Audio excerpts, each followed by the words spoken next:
Hi, everyone, and welcome back to the Business of Business podcast, Two Daughters and Their Dad. I'm your host, Staci J. Dempsey, and thankfully, like always, I have the dad and one of the other daughters. Good morning, good afternoon to you and all of our viewers and listeners. Morning. Good morning, good afternoon. So here we are. We are cemented into season 6, and today we thought we'd talk about what does fear look like in your business and what is the importance of risk taking. And we wanted to kind of talk a little bit about what fear might look like in your business and then the actual feeling of being afraid and kind of how that shows up in our business, especially as we start to close in on the end of 2024. That's just crazy to me that we are about a month out from starting a whole new year. But this is really a very important time where we start to evaluate what has happened in our business, and then what we want to plan, or what we want to do coming up. And there's about 4 weeks that we do all of that. 4 weeks where we look back and we look forward, and in that there may come up some fear of change, fear of growth, or simply because life is lifing, I'm just afraid. I'm just afraid. And so, how can we use that to our benefit and how we can use that to the benefit of our business and the services and the people that we help? So, Jennifer, let's start with you because, I mean, you've simply never done anything afraid. Never, never. I'm lying. I'm lying. Please. To our listeners, I'm lying and being facetious if you can't see my face. But there's been a lot of risk taking in your business. I would say that you have chosen to do the leap of faith, 10 toes down, standing in the face of fear. Well, this is what we're going to do. So why don't you share a little bit with our viewers and our listeners about, just the importance that you feel fear has maybe taken in your business and how you've used it. Yeah, I mean, before we hit record, I was saying that this is probably my new favorite topic to talk about. But, I think all entrepreneurs obviously have some level of risk taking, even starting a business in general. But I think for me, when we're talking about risk taking, in my experience, it was like there were so many risks in the beginning. And then, for me, I kind of got settled into the system and the routine. And there really wasn't. It was just kind of like the business was running itself. I come in, everybody's doing what they're supposed to be doing. And it kind of just got to be the same thing every single day until everything blew up in my face. And, I was just dealt with, wait a minute, I got so used to being, living in like this just constant cycle that I forgot to continue to evolve and take risks and try new things. And so when I hated a lot of things about my business that I created, really started my new journey on the importance of risk taking. And I have learned over this last year that it's not even so much about your business, taking risks in business, but also in your personal life. And that and being able to take risks in different ways, and keeping that in your mind and being intentional about risk taking builds up that muscle and builds up that confidence that you do, that you can take risks and you can fail and you can fumble and still be okay. And really from the beginning in my business, right, you guys remember every little thing I did, I had to call dad because I didn't know what I was doing.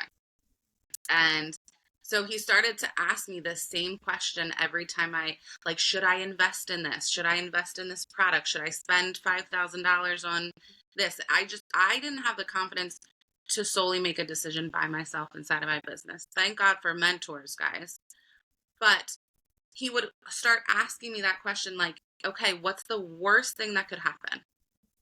And so when I started to answer that question for myself is like, okay, so even if the worst thing does happen out of this decision I make, I'm still going to be okay. So I'm going to jump in 2 feet in here and see this through. And, I think the most important thing about risk taking is what happens after that. And that's where we focus most of our energy on is I'm going to take a risk. I know that these are the challenges that could come, or this is the failure that could come from this. But on the other side of that is pure fulfillment.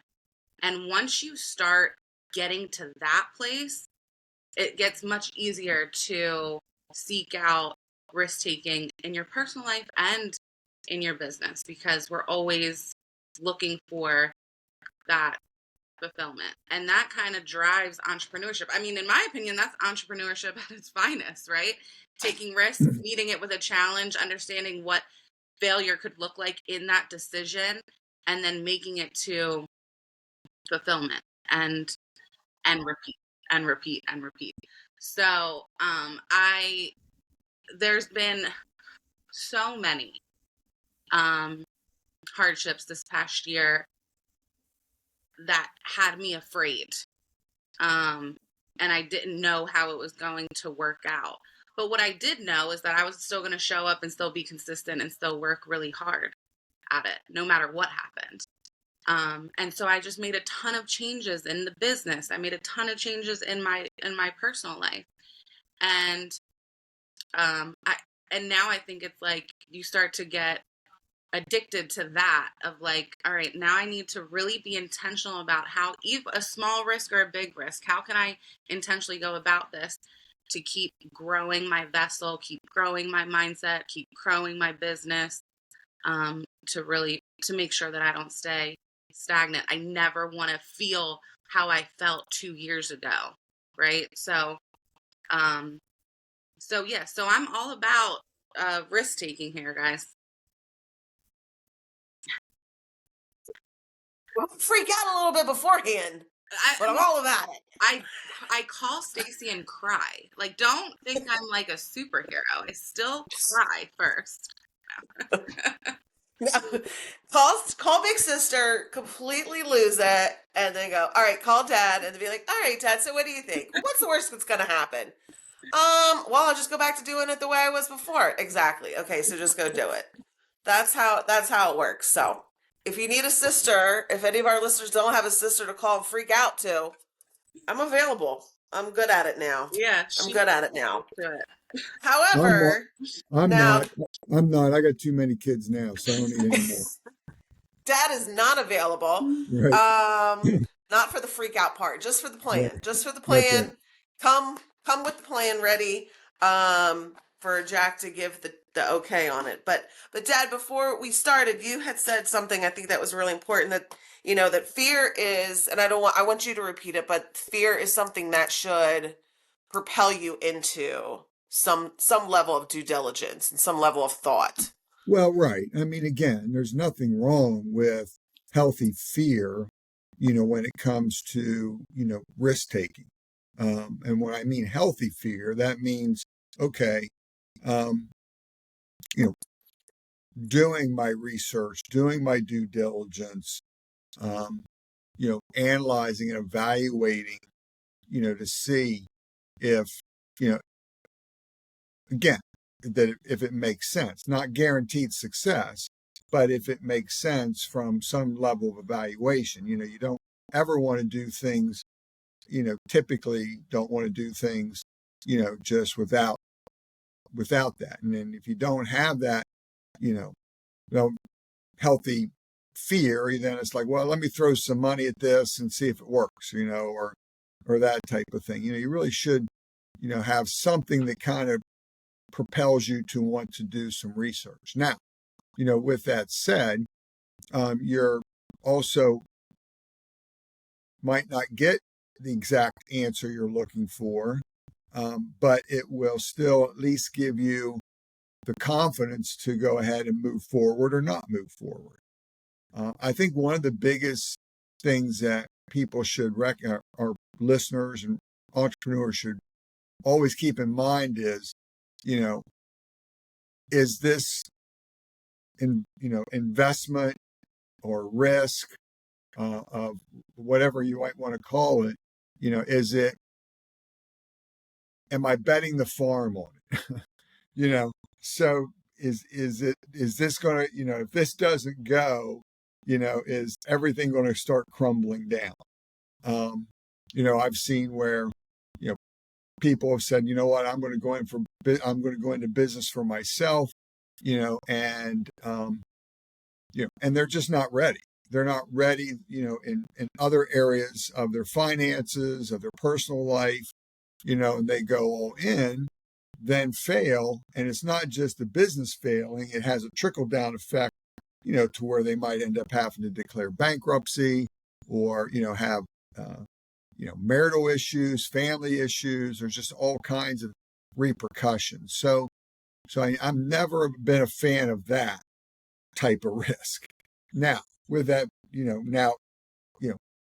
reward is commensurate with risk, right? It is commensurate. So, the more risk, more reward, potential reward.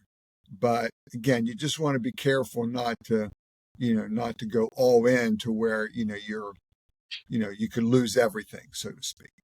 So, but again, if you have a healthy fear, not something that paralyzes you, like being afraid, because that's an emotion, but a fear that is more of something healthy that says, okay, I really see where this could benefit my business, could benefit my employees, could benefit my customers. It's going to require this in time. It's going to require this in resources, which makes me, puts that little knot in my stomach. So, okay, let's roll up our sleeves and, do our due diligence, and then at some point, even if it's not conclusive that it's going to be a success, you should feel pretty comfortable, either saying yes or no to, to the idea, whatever that may be. So, but we're entrepreneurs, so risk is going to comes with the territory, right? So you have to get, you have to get a healthy relationship with it if you're going to continue to grow. And I love Jennifer's story because, and I've just been so thankful that I've had a front row seat since the day she opened her business until now, of her doing that type of, having a healthy relationship with risk, being able, understanding that risk is part of it.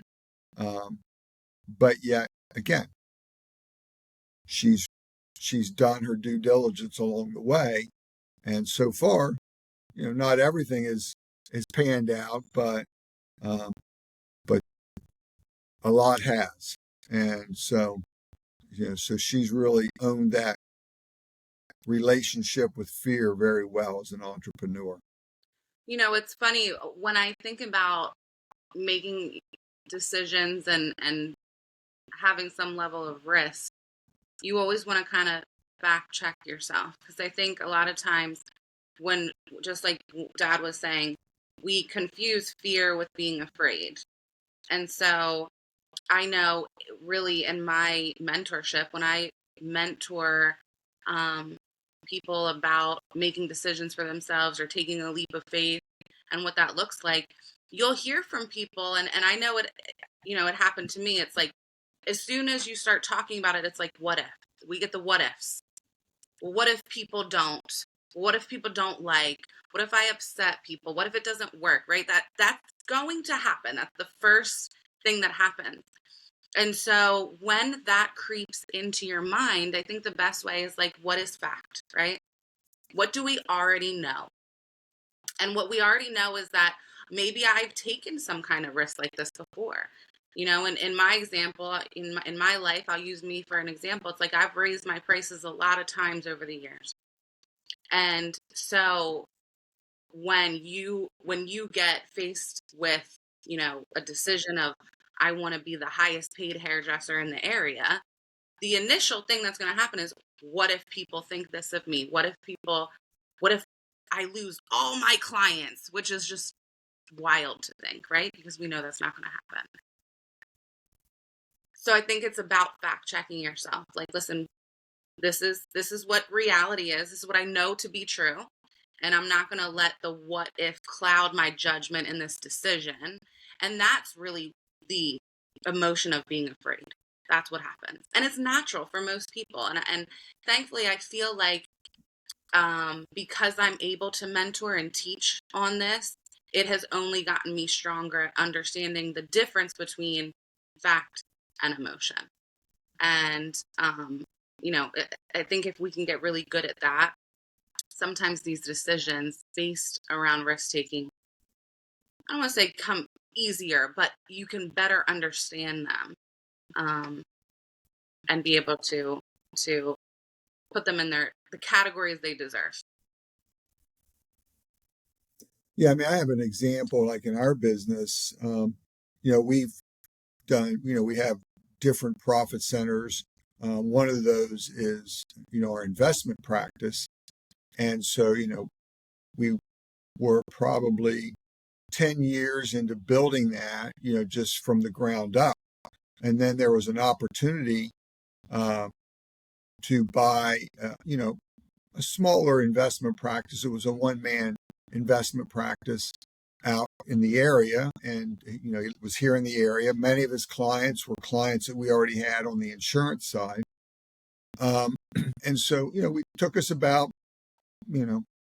a year, maybe longer, to finally come to kind of the agreement, and we did, and probably in some ways we overpaid for it, but what so we did kind of our evaluation. But what we weren't expecting was literally 1 year after buying the practice and was the Great Recession, where the stock market dropped by 40 some percent. And so that wasn't in our plan. Right. We figured we might lose some clients, but we weren't expecting, a market drop. So all of a sudden the revenue that we were receiving on that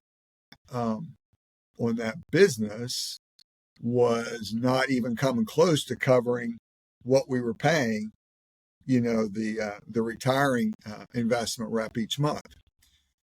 So that was a bit unnerving, but what it did though was it forced us to have to go see our clients, because now these clients are saying, "Oh wow, what do I do? What do I do? The market's way down."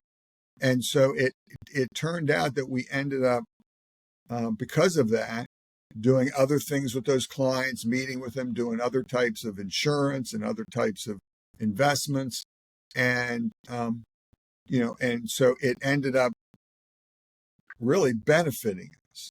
So I tell that story, and now here we are, several years later, where that purchase of that investment book of business, and then what happened after has really put us in we're really a strong investment firm now because of that. So I say that, or give that story, because also be prepared once you make the decision that most likely something's going to go sideways on you that you didn't calculate into your evaluation, right? And so at that moment when fear sets in, my recommendation would be, okay, yes, wasn't part of the plan, and it's a bit unnerving, but now where's the opportunity in this? There's an opportunity that lies within that obstacle that will move that business forward at some point. And so I think that is something that I learned in that yes, we took a hit, but the opportunity was, I got to see these people because they're all afraid. They're scared they're going to lose it all. And so the relationship building, all the things that came out of that, now has put us in a, really a strong position as investment advisors. So I think that's important for our listeners to hear. Yeah, that's a great example, that for sure, that, because a lot of times fear can make you feel like there's scarcity, that that all hope is lost. Now, what am I going to do? I'm scrambling, rather than feeding into a perspective of what is the opportunity, that this will maybe even pan out better than what I had originally expected. Yeah. And that can be difficult at the time, because at some point we all have been afraid, and sometimes feeling afraid can also leave you feeling frozen and stuck.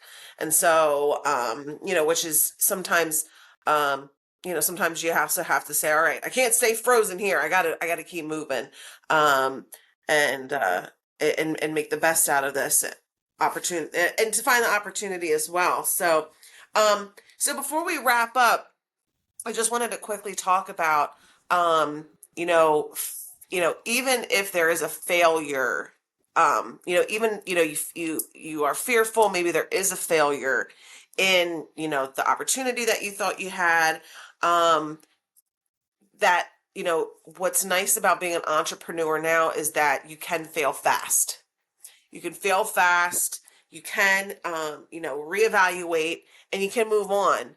And Dad was kind of given the example, and I'll let you share that, Dad, of, 20, 30, 40 years ago, um, you maybe failed, but you really weren't kind of being able to get out of that very quickly. So why don't you just share with our listeners and our viewers that example that you gave us? Yeah, it's a story that's out there. It's by Darren Hardy tells it, who was the publisher of Entrepreneur magazine. Um, and then I don't know what he does now. I don't think he's in that role, but he tells the story of his first business and how he invested. It cost him. He invested $2 million to get that business off the ground, between technology platforms and all the things that had to be done at the time. And he said now that same business would cost $5,000, because all that technology is out there. You don't have to go out there and invent it. And so to your point, and what he was saying is, when you invest millions, you hang on. You're hanging on trying to make this thing work, because you've got a ton of investment in it. And that's why most times, if you do fail, it was one and done. Where now we're in such a great age for entrepreneurship, because just think about it. If you had $2 million to invest in a business, but you could start businesses at 5,000, well, I mean, you could fail a lot. Just 5,000 into 2 million, you can have a lot of failures, and chances are you're going to hit something way before you ever spent 2 million. So it's such a great time now to if you have ideas, if you have dreams about a business and entrepreneurship, there's no better time to embark than now. Well said. Well said. Well, to all of our viewers and our listeners, we want to thank you guys always for tuning in with us. We hope that this conversation has been helpful, and we look forward to seeing you guys in our next episode.